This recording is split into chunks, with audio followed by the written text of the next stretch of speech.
noite, graça e paz. Mais uma noite para a gente estudar um pouquinho sobre a palavra do Senhor, sobre 1 Tessalonicenses, agora no capítulo 3. Uma noite de muita alegria, uma noite fria, né? Uma noite gostosa. E nós vamos, como sempre, dar início à nossa aula. Também quero saudar com a graça e a paz do Senhor Jesus a todos quanto nos ouvem nesta noite, aqueles que estão participando conosco dessas lives que a gente está fazendo dos estudos, enquanto a gente não está podendo congregar juntos. Então, saúdo a todos com a graça e com a paz do Senhor Jesus. Vamos orar, curva os teus olhos, curva a tua cabeça, fecha os teus olhos. Vamos falar com o Senhor. Pai, nós queremos te bendizer nesta noite, te render graça, glória, honra e louvor, ó Deus. E bendizer o teu nome por mais esta oportunidade que nós temos de estudar a tua palavra, para não pecarmos, ó Deus, por falta de conhecimento do Senhor. Abençoa-nos, ó Deus, que teu Santo Espírito nos conduza, Pai, a esse mergulho nestas águas cristalinas do conhecimento do Senhor, da sua pessoa, da sua obra, da sua graça manifesta em nós, ó Deus. Te louvamos por esta oportunidade. Te louvo por cada família que está conosco nesta noite. Que sejam, ó Deus, abençoadas, Pai, com paz, com saúde, com prosperidade, ó Deus, em nome de Jesus. E que nós possamos cumprir a missão desta noite, ó Deus, de nos aprofundarmos um pouquinho mais na igreja de Tessalônica, Senhor. Uma igreja tida por modelo, uma igreja tida, Senhor Deus, por exemplo para toda uma região, para todo um povo, para todo um tempo, ó Deus. Muito obrigado, Senhor. Que nós possamos fazer a aplicação correta desse estudo no nosso dia a dia, na nossa vida congregacional, na nossa vida como igreja, Pai. Então eu te louvo, em nome de Jesus. Amém. Vamos cantar um louvor, né? O brilho dos teus olhos se apaga ante a ti.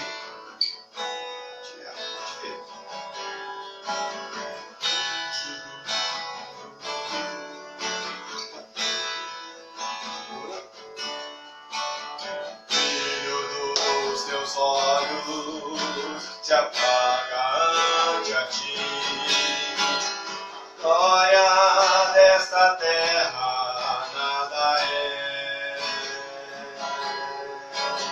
Tudo passa em tua presença, ó Deus. Formosa é tua presença, Senhor.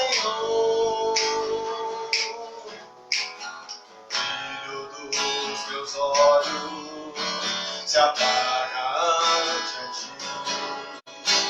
A glória desta terra nada é. Tudo passa em tua presença, ó Deus. Formosa é tua presença, Senhor.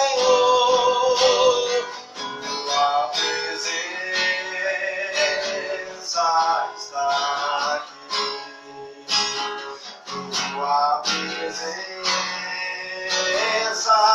está em mim, e o teu povo te recebe adorando-te. Formosa é tua presença, Senhor, tua presença está aqui, tua presença está em mim, o teu povo recebe adorando-te. Formosa é tua presença, Senhor. Aleluia, glória a Deus. Como de praxe, né? A gente agora vai passar aqui para o lado, vai sair de cena. Então você vai estar ouvindo a minha voz, mas nós vamos estar interagindo. As dúvidas, a Andréia está aqui, ela vai estar assessorando e a gente vai estar respondendo essas dúvidas ainda no decorrer da live, tá bom? Não tenho recebido perguntas, então assim, se você não tem dúvida, glória a Deus. Mas se tem, manda para a gente poder conversando, discutindo um pouquinho, batendo um papo teológico a respeito dessa igreja padrão, dessa igreja modelo, que é a igreja de Tessalônica, tá bom? Vamos então passar aqui para o lado.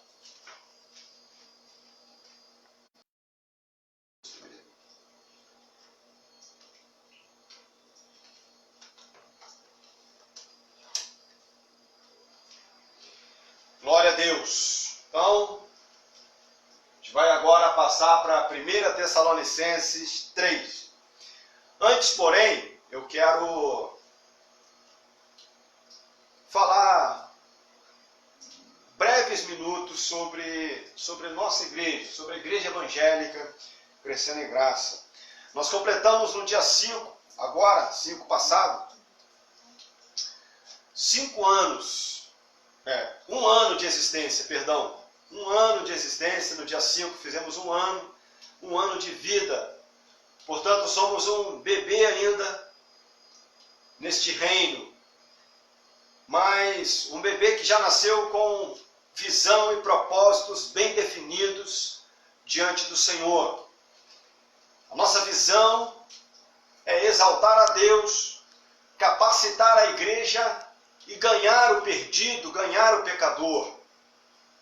E a nossa missão é trabalhar na expansão do reino de Deus, através da evangelização interpessoal, da evangelização de impacto e da evangelização transcultural.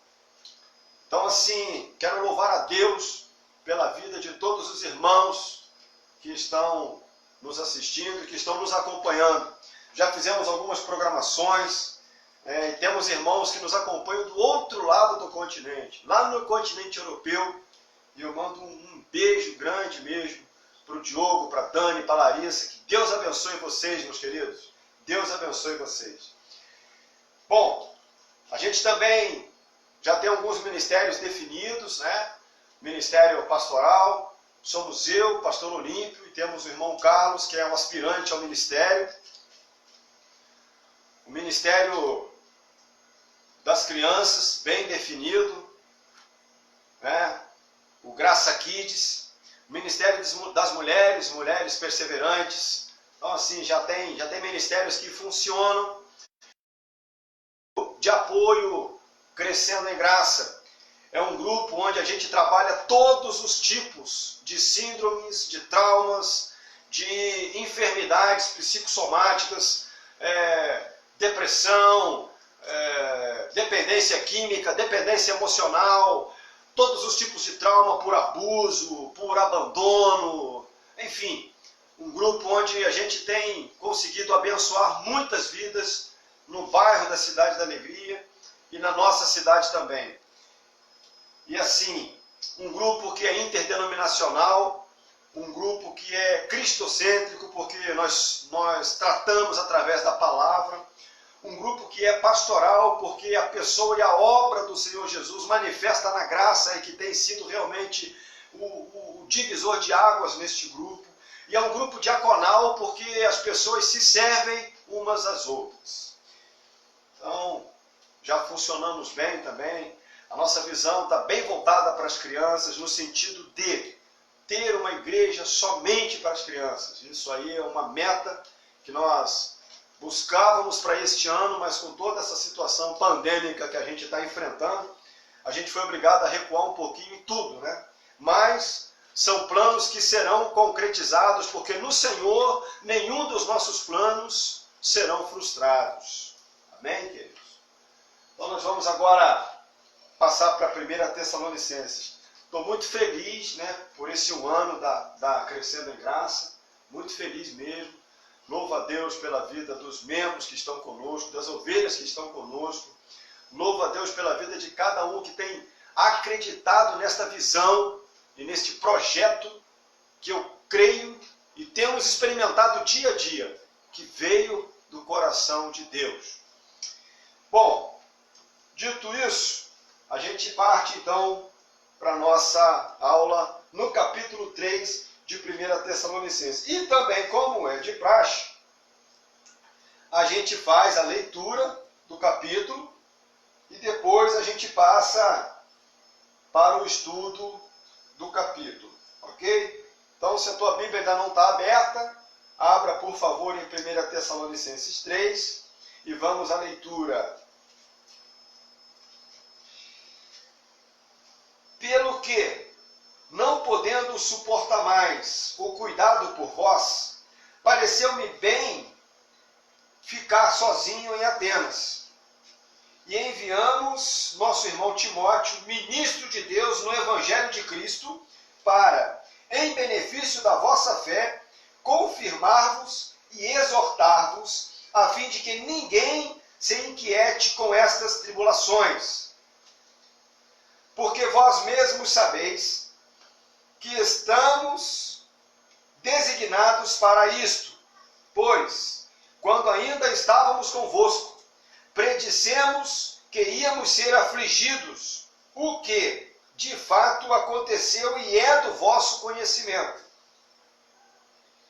Foi por isso que, já não me sendo possível continuar esperando, mandei indagar o estado da vossa fé, temendo que o tentador vos provasse e se tornasse inútil o nosso labor.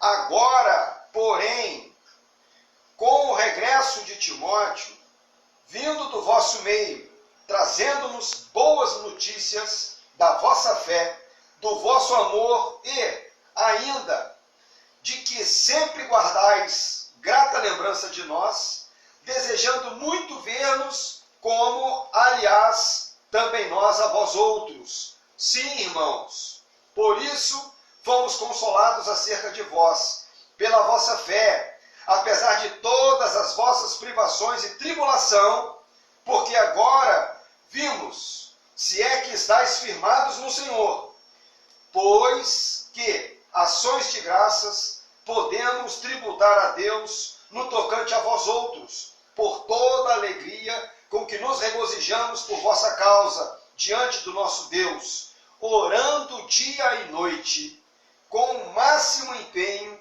para vos ver pessoalmente e reparar as deficiências da vossa fé. Ora, o nosso mesmo Deus e Pai, e Jesus nosso Senhor, dirijam-nos o caminho até vós, e o Senhor vos faça crescer e aumentar no amor uns para com os outros e para com todos, como também nós para convosco, a fim de que seja o vosso coração confirmado em santidade, isento de culpa, na presença do nosso Deus e Pai, na vinda do nosso Senhor Jesus, com todos os seus santos. Amém. Glória a Deus. Graças a Deus. Graças a Deus. Os Tessalonicenses, como nós já vimos, estavam enfrentando grande perseguição e Paulo estava ansioso para saber como haviam de resistir a tão grande tribulação. Então havia uma preocupação de Paulo, ele já menciona isso logo no primeiro versículo. Então ele a agonia da separação que ele sofreu dos seus filhos na fé. Em Tessalônica, Paulo esteve com eles, doou-lhes serviço, doou-lhes tempo, doou-lhes amor, não lhes foi pesado em nada, tivesse todo o direito de ser assistido e de ser suprido, mas ele labutou dioturnamente para que o Evangelho não chegasse a eles somente em palavras, mas também em poder, na expressão manifesta do poder do Espírito Santo de Deus.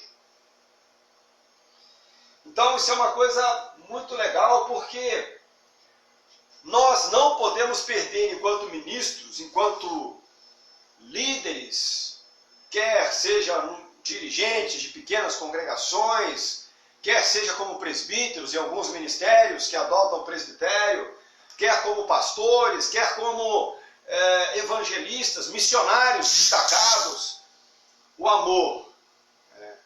O Senhor Jesus nos amou de tal maneira e nós não podemos deixar de lado o amor.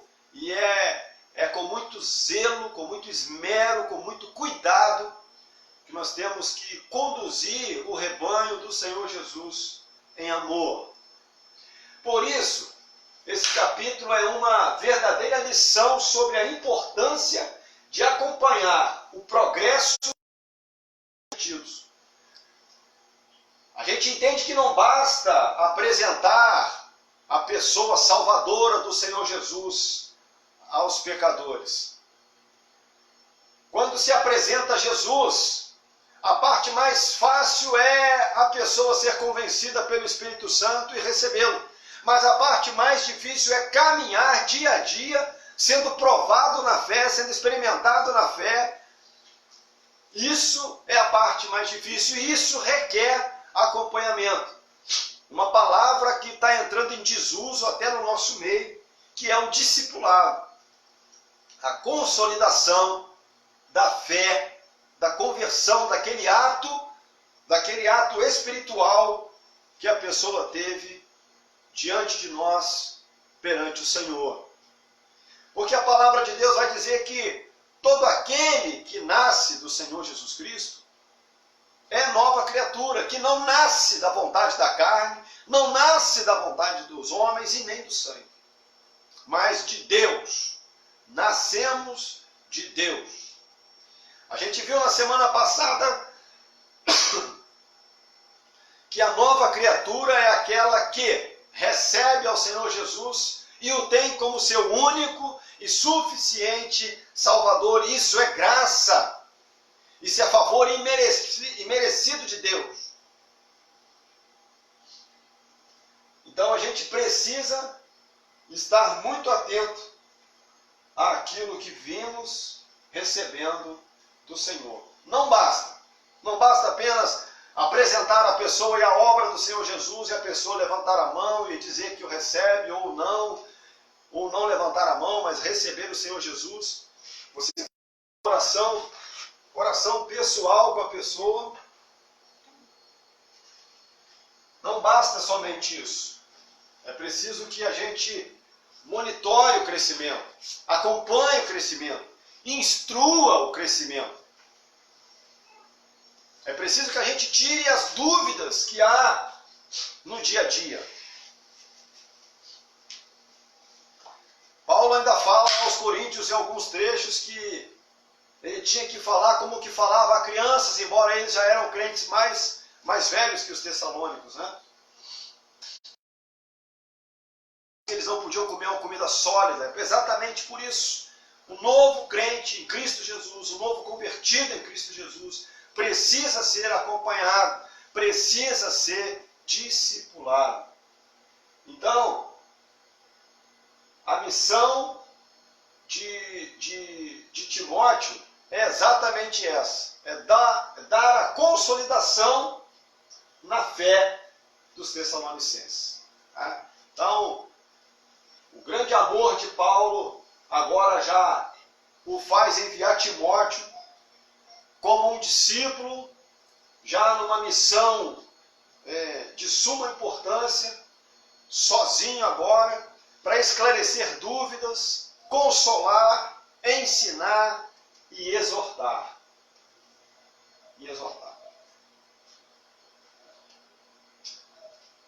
Então eles necessitavam de ajuda para crescer.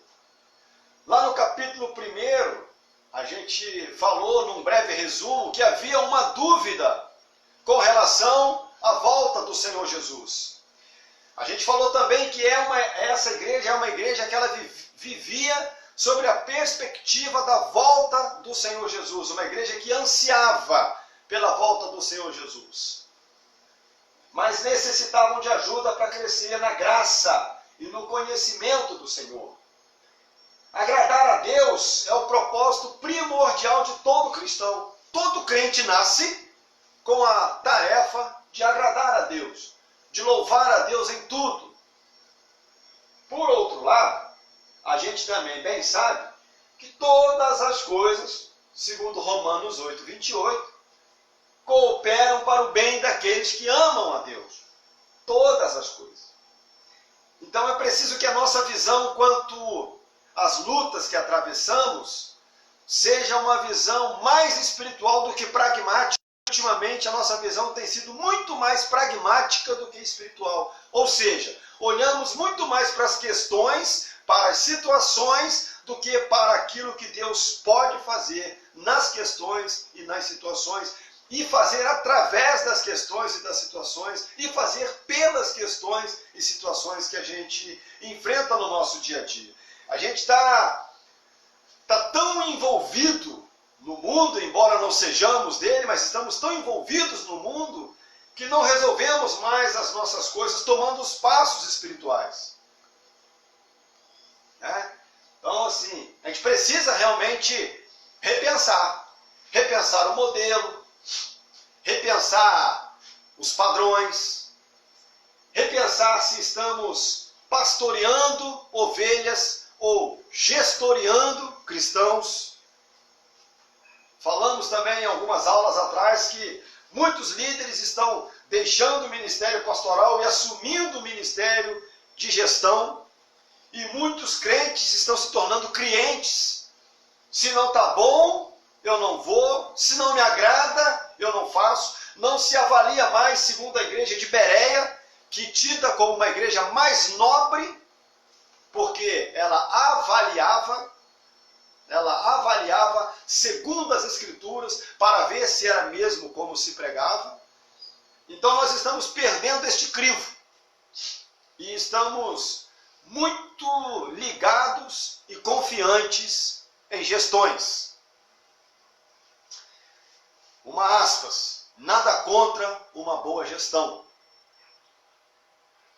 A minha palavra é: gestão não substitui pastoreio. Pastoreio é algo de muita excelência. Pastoreio é algo que não se aprende em seminários e nem muito menos em faculdades. Pastoreio é algo que se recebe porque é o Senhor Jesus quem dá. E vos darei, segundo Jeremias, pastores que vos apacentem com sabedoria e com inteligência. Em outro trecho, e vos darei pastores segundo o meu coração. Então é Deus quem dá. Então é algo de muita excelência. Muita excelência. Então a gente tem que pensar nisso. E todo padrão de liderança, é isso que é uma coisa assim tremenda na Bíblia, todo padrão de liderança bíblico, ele continua imutável. Ou seja, não há uma sucessão de liderança na Bíblia, a gente não vê isso, que não seja por morte ou quando Deus levanta um outro sucessor. Não há. Né? Não há. Então a gente precisa repensar alguns modelos que nós temos aplicado. Precisamos repensar a maneira segundo a qual temos vivido e implementado essa vivência na vida da igreja, no pastoreio, na condução do rebanho para pastos verdejantes. Precisamos repensar. Um outro aspecto impressionante de Timóteo é que ele foi enviado, versículo 2, enviamos nosso irmão Timóteo, ministro de Deus no Evangelho de Cristo, para, em benefício da vossa fé, confiarmos e exortarmos, a fim de que ninguém se inquiete com essas tribulações. Ou seja, agora vai um jovem que foi ganho, discipulado, e agora vai na condição já de um pastor para essa igreja. Então está aí algo que é maravilhoso, é sensacional na palavra do Senhor, em Cristo Jesus, no Evangelho. É sensacional. Há todo um cuidado na formação, há todo um cuidado na capacitação daquele obreiro em servir, para que depois ele seja lançado a campo com toda a confiança da sua liderança. E será que nós estamos confiando mesmo? Será que nós estamos formando uma liderança que é sólida? Será que nós estamos formando uma liderança que tem os nossos traços espirituais? Que tem o nosso DNA espiritual? Será que estamos formando uma liderança que comunga da visão e tem feito a visão se expandir, ao invés de mudar a fórmula?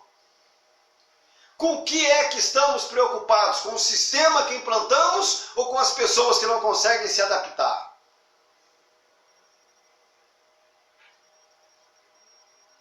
Porque o padrão hoje é: quer ir? Vai. Mudar eu não mudo.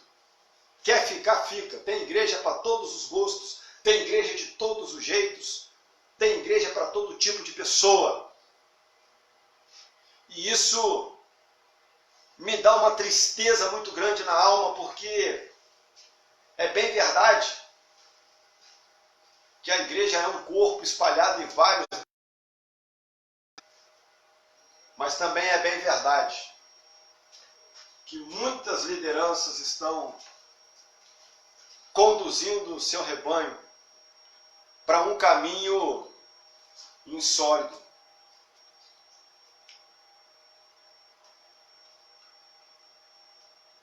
Então nós temos que pensar nisso, meus irmãos. Pensa nisso. Avalie isso. A igreja pode estar no século 21, mas nós temos um regime antiguíssimo de permanecer na doutrina dos apóstolos, na comunhão, no partir do pão e nas orações, e isso não vai mudar. Porque foi com esses 4 princípios que o Espírito Santo pairou sobre a igreja, desceu sobre a igreja, distribuiu dons, distribuiu línguas, separou ministérios. Com esses princípios eles não vão mudar.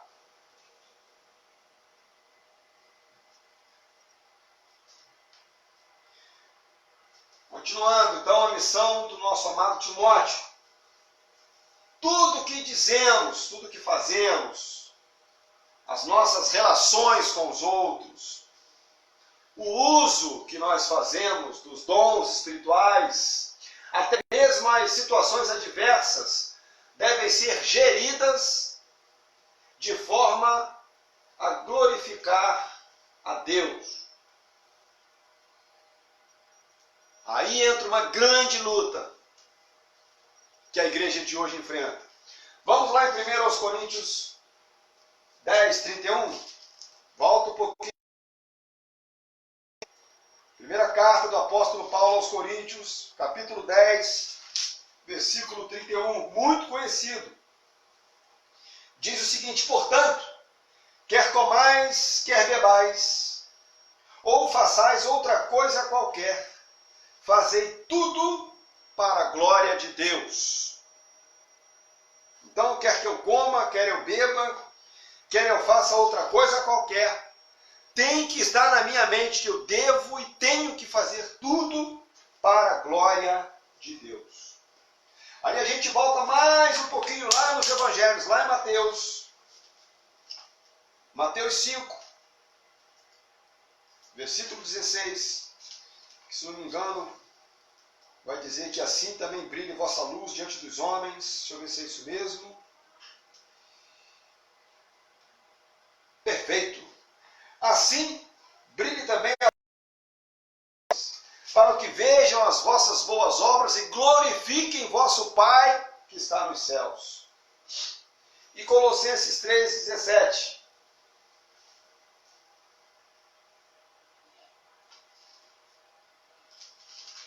Colossenses 3,17. Muito conhecido também. E diz o seguinte: tudo que fizeres, seja por palavra ou seja por ações, fazei tudo para a glória do Senhor Jesus.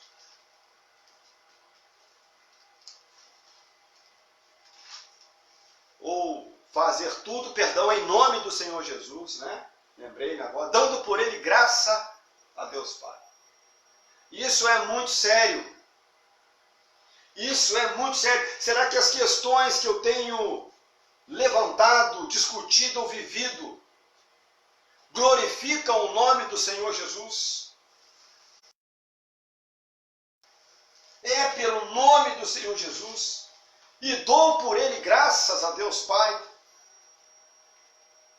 Será que eu reconheço realmente as minhas atitudes?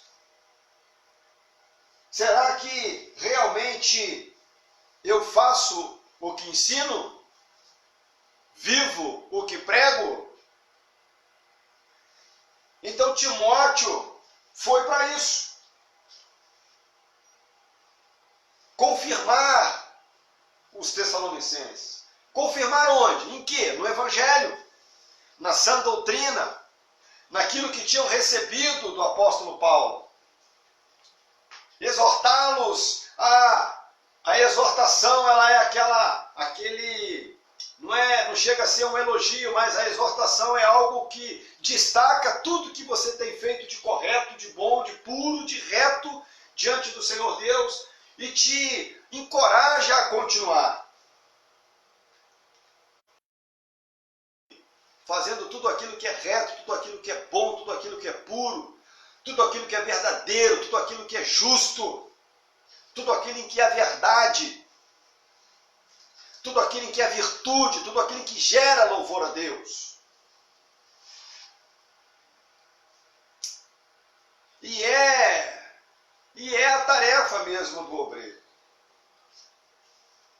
E muitos de nós ainda estamos muito cheios do nosso eu, né?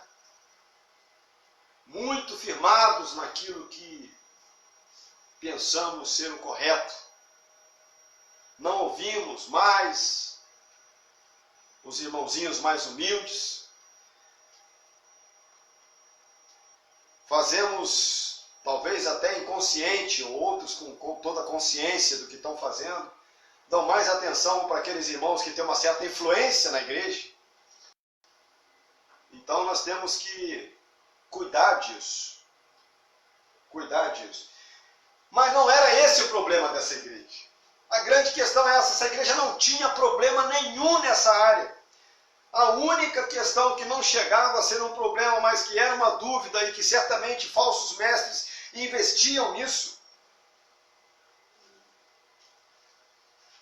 Investiam nisso e queriam saber o que era exatamente essa questão da dúvida sobre o que importava para eles era a volta. Nada mais. Então não tinha problema com dissensões, não tinha problema com essas coisas que a gente está citando, mas nós temos, então a gente tem que repensar isso. A gente tem que rever isso. Então tá aí, ó. Tudo que dissermos e fizermos, as nossas relações com os outros, o uso que fazemos dos dons e até mesmo as situações adversas devem ser geridas de forma a glorificar a Deus. Sempre, sempre, sempre.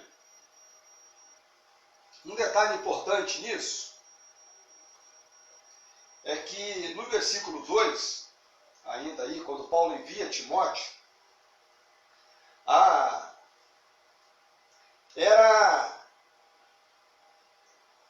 era uma preocupação comum no ministério e na prática paulina.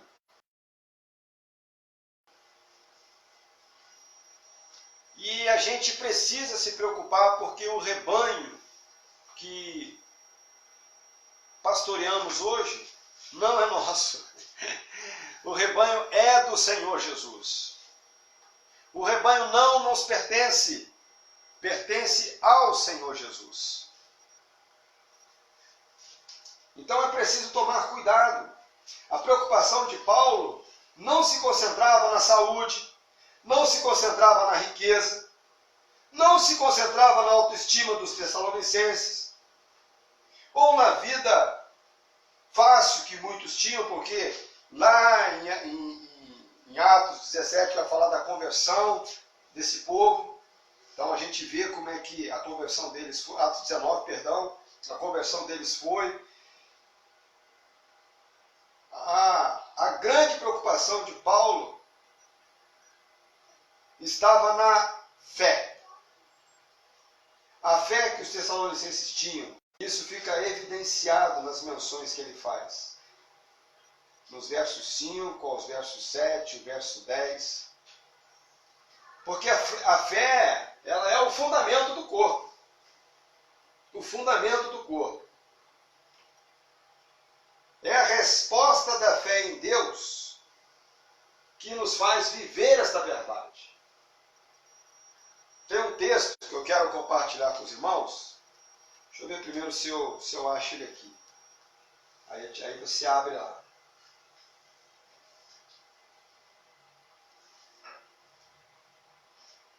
É Hebreus 6, é muito conhecido. De fato, sem fé é impossível agradar a Deus. Portanto, é necessário que aquele que se aproxima de Deus creia que Ele existe e se torna galardoador dos que o buscam. Olha que coisa legal, né? Deus se torna galardoador daqueles que o buscam. Ele nos presenteia. É uma coisa maravilhosa no Senhor. Vamos adiante. Igualmente importante é o fato de que cada cristão tem um chamado pessoal para agradar a Deus. Aí eu quero falar um pouquinho primeiro de Paulo. No versículo 3,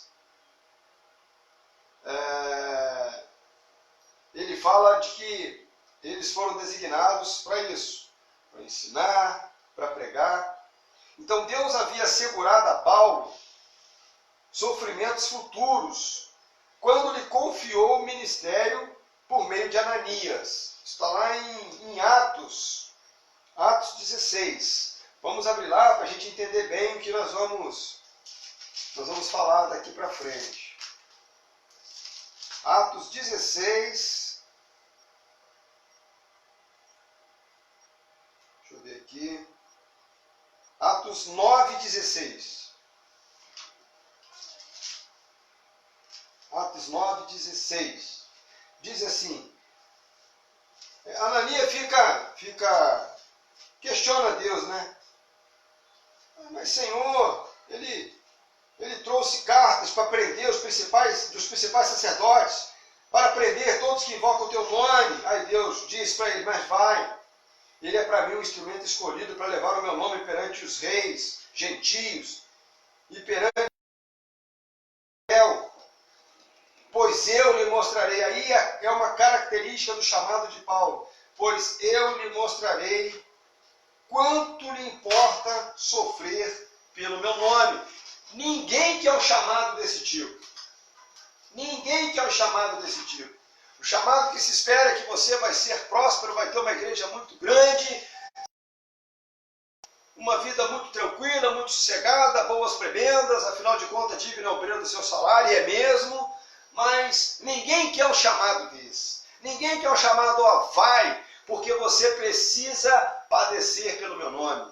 Vai porque você é escolhido para levar o meu evangelho diante de governadores, diante de prefeitos, diante de vereadores, diante de ministros, e você vai ver o quanto te importa sofrer pelo meu nome. Ninguém quer chamado. Então Paulo, ele é um apóstolo que tem um chamado para sofrer, para padecer pelo nome. E isso torna as coisas mais fáceis para ele, porque ele vê o sofrimento como parte integrante do seu ministério e a confirmação de que tem feito tudo quanto agrada ao Senhor e tem seguido à risca as palavras do seu grande mestre. Então, o plano de Deus,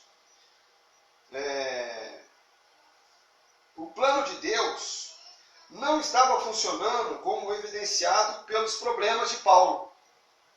As aflições de Paulo demonstravam o descontentamento de Deus para com ele.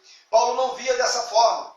Paulo não achava que o sofrimento era o descontentamento de Deus para com ele. E olha como muitos de nós têm uma visão distorcida hoje, principalmente quando se fala em teologia da prosperidade, onde, se eu estou doente, eu estou sofrendo alguma coisa, isso quer dizer que algo na minha vida não está bem, muito provável de eu estar enfrentando situações de pecado na minha vida, por isso o sofrimento, por isso as coisas não têm dado muito certo, por isso não consigo prosperar, por isso, mas não se trata disso. Todo aquele que quer viver piedosamente em Cristo Jesus, segundo João, sofrerá perseguição. Então a gente vai sofrer de alguma forma algum tipo de perseguição.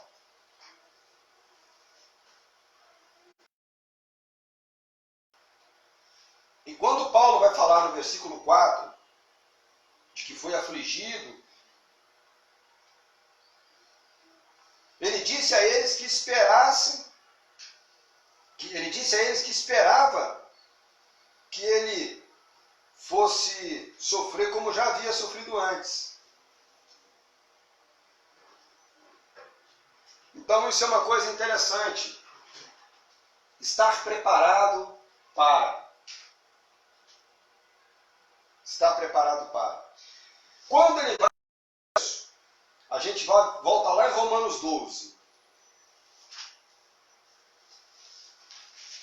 Romanos 12, 3. Daí você vai entender direitinho o que eu quero dizer.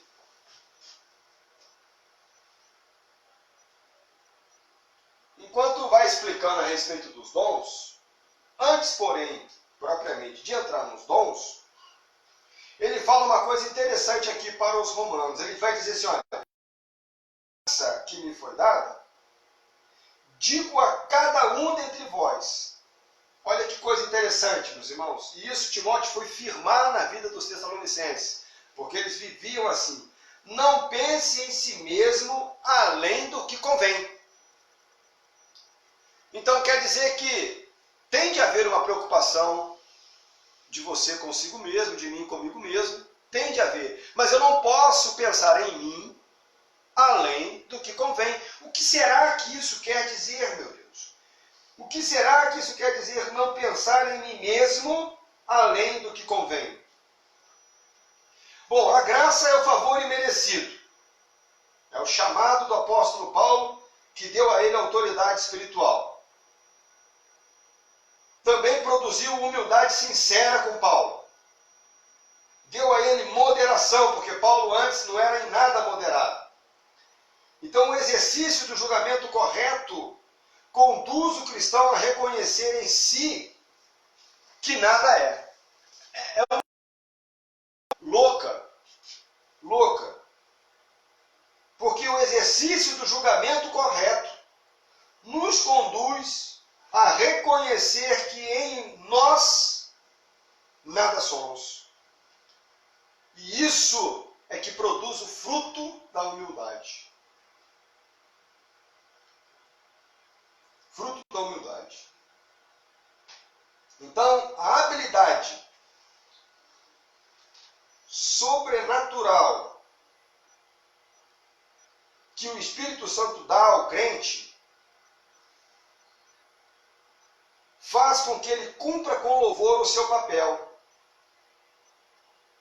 mas faz com que ele tenha um julgamento correto a respeito de si mesmo.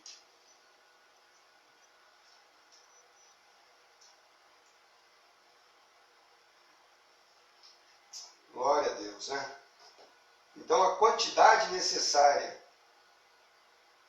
de que eu invisto no meu individual mede o nível de retidão, de santidade e de humildade que eu tenho no Senhor.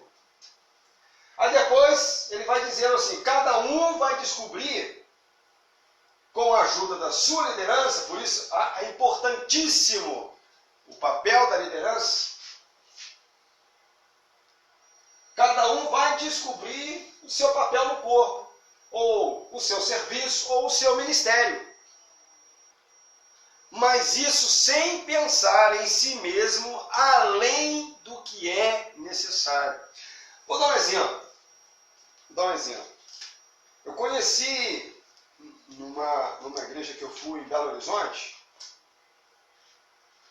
assim, não chegamos a conversar, mas eu conheci lá porque as pessoas falaram a respeito dele. É um juiz de família de Belo Horizonte, ou seja, uma pessoa que tem certo status, uma pessoa que tem uma certa importância na sua cidade, uma pessoa da lei,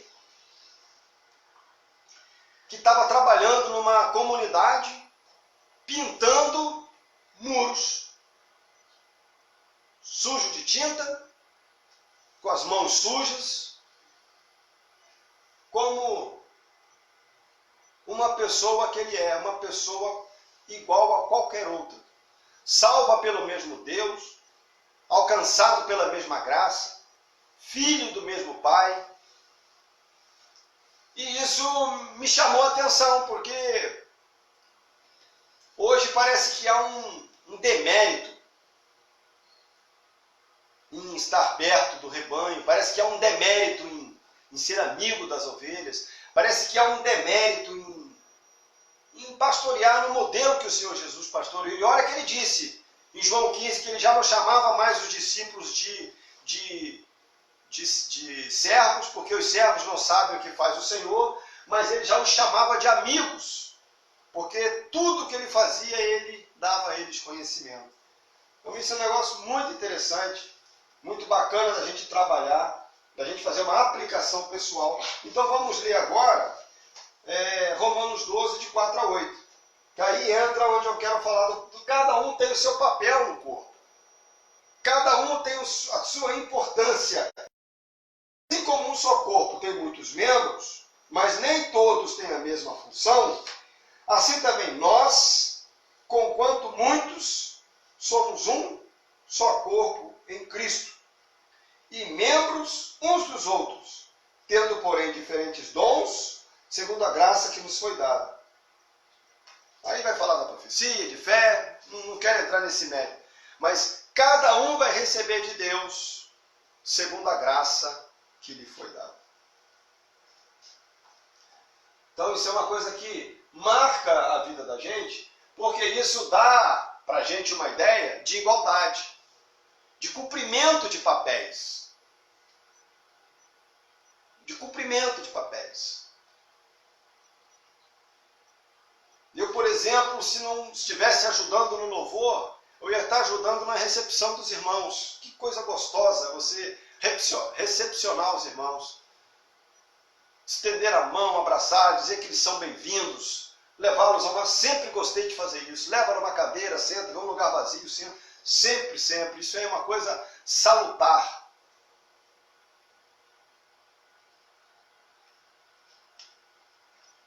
E Paulo tinha muito disso. A modelo de um discipulado que recebeu do próprio Senhor Jesus. Então, passou para Timóteo essa missão. A importância também do relatório de Timóteo. Acho que já falei isso aí. Quanto é importante o relatório correto. O quanto é importante para você, liderado, dar um relatório sem as suas emoções para a sua liderança. Dar um relatório tal qual a situação foi ou tal qual a situação é. Um relatório imparcial, isso a gente precisa aprender. E hoje nós pecamos uns com os outros porque não julgamos mais as situações com imparcialidade. Julgamos sempre as questões com parcialidade. Ou estamos mais pendulados a um lado ou mais a outro. Mas não de uma maneira imparcial.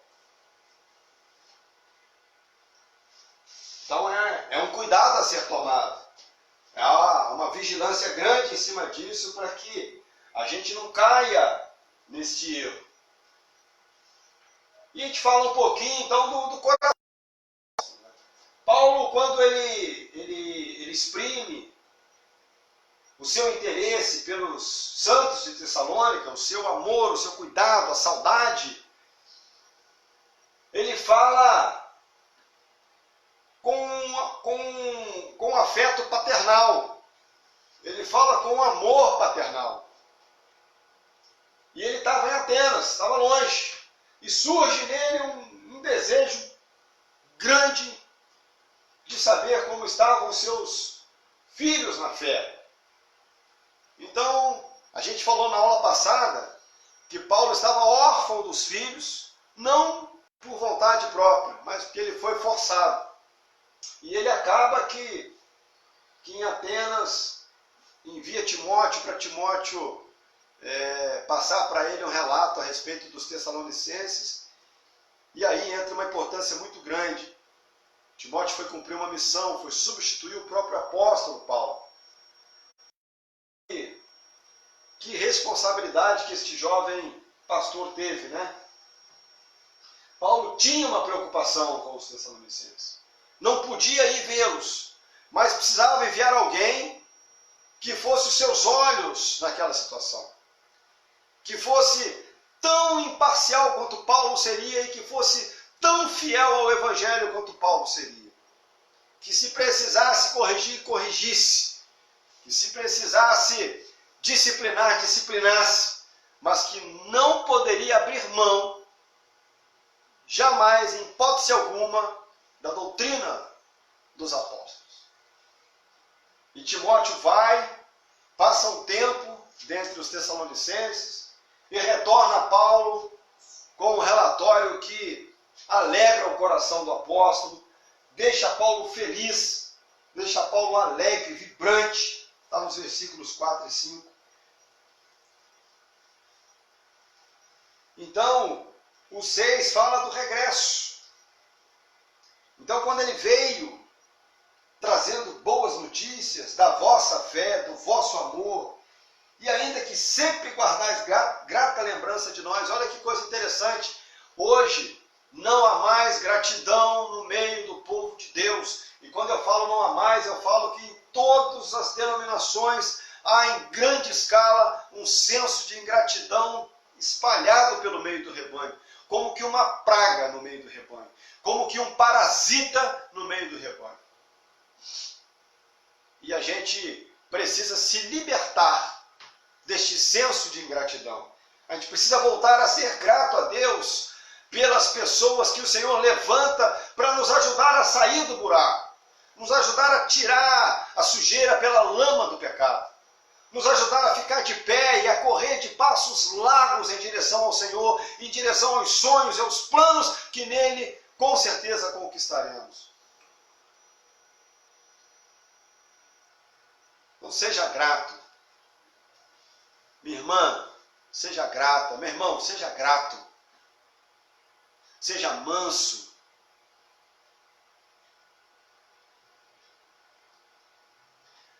A fidelidade a Deus impedia que Paulo simplesmente deixasse de lado aquela igreja.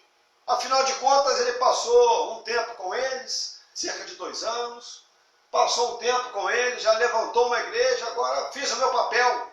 Há muitos de nós estamos pensando assim. O nosso papel neste mundo, no meu entendimento, vai parar, vai encerrar, ou no toque da trombeta do arcanjo para nós sermos transformados e subirmos aos ares, ou se os nossos olhos se fecharem para o mundo dos viventes e nós formos para o paraíso esperar o grande dia do Senhor. Salvo isso, o nosso labutar continua, a nossa luta continua, a obra continua precisando do nosso apoio, continua precisando do nosso braço, do nosso amor, das nossas pernas, das nossas mãos, dos nossos lábios. E o dia que o Senhor nos promover de igreja militante para igreja triunfante, então nós vamos ter gozo, descanso e paz eterna. E precisamos, tal qual a igreja de Tessalônica, voltar a viver sobre essa perspectiva, sobre a perspectiva do arrebatamento e da vinda do Senhor. Digno de nota também o respeito que o apóstolo liga ao nome de Timóteo. Irmão e ministro. Ministro de Deus no Evangelho de Jesus Cristo. Que privilégio. Que privilégio ser discipulado, ou seja, servir como aprendiz do amado irmão Paulo, e agora aprovado, enviado sozinho para uma missão aos Tessalonicenses. cujo propósito é de lhes consolidar a fé. E isso é absolutamente maravilhoso. Quantas pessoas nos últimos 5 anos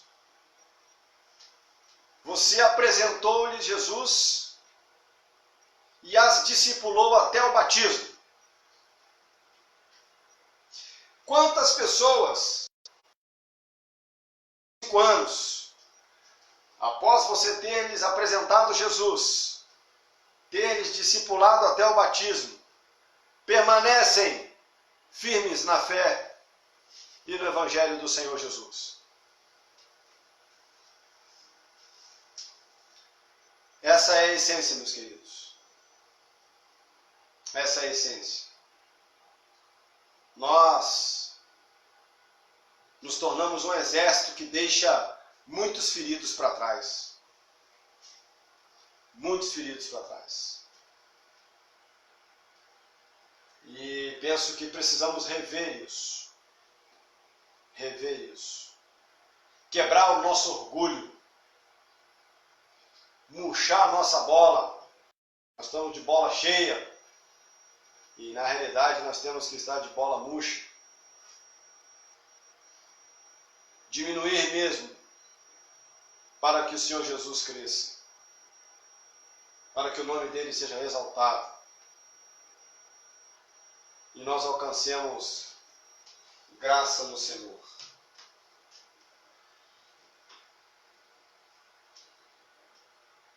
Graça no Senhor.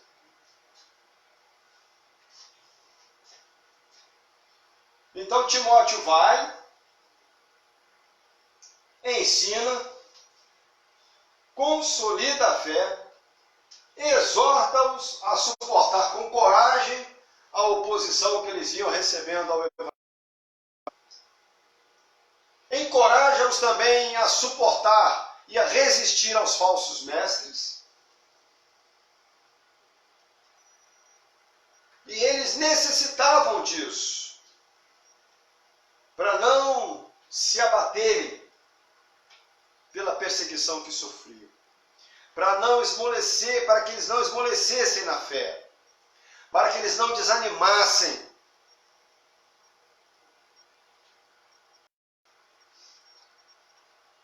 Muitos de nós estamos deixando de lado essas práticas básicas, meus irmãos, de andar junto, mas é junto mesmo. Quando eu falo andar junto, eu falo em pastorear, eu falo em pasto. Quando eu falo em pasto, no meu entendimento, nós estamos trabalhando e vamos lutar por isso. Os pastores já entenderam isso, nós vamos trabalhar muito isso no Senhor juntos. É campo. É campo. É ir em campo. Estar em campo. Onde está o nosso rebanho, nós estaremos também. Para depois, onde nós estivermos no Senhor, o nosso rebanho esteja também. Essa é nosso desafio como igreja. Por isso a nossa visão está em cima de exaltar a Deus, capacitar a igreja e ganhar o pecador. Precisamos voltar a ser capazes de voltar atrás um pouquinho, para andar mais devagar com aqueles que não conseguem correr conosco. Amém, meus queridos? A gente fica por aqui. Semana que vem a gente provavelmente fecha essa aula. E que eu peço a Deus é que ela possa de alguma forma ter te enriquecido, ter te agregado valores cristãos, ter te agregado conhecimento e ter abençoado a tua vida. Era uma igreja que ela não temia oposições. Mas era uma igreja que não foi acusada por Paulo, como Éfeso, Coríntios, por exemplo, que foram acusados de várias práticas erradas. Não foram acusados. não foram acusados. A dúvida que eles tinham era uma dúvida teológica.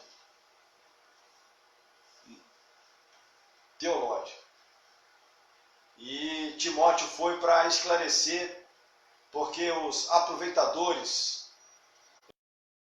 que entram como lobos vorazes no meio do rebanho, estavam se aproveitando disso na vida deste povo. Que o Senhor Jesus te abençoe, que o Senhor Jesus te fortaleça, que você tenha um restante de semana abençoado em nome de Jesus. E domingo nós nos encontramos para mais um culto, para mais uma live, 19 horas. E vamos nos preparar para que, quando o Senhor Jesus nos chamar, estejamos prontos para subir. Lembrando que o reino está próximo, o tempo está cumprido.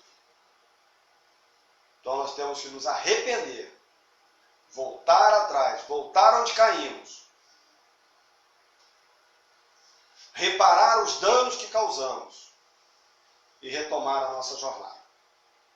Deus abençoe, em nome de Jesus. Fique com Deus.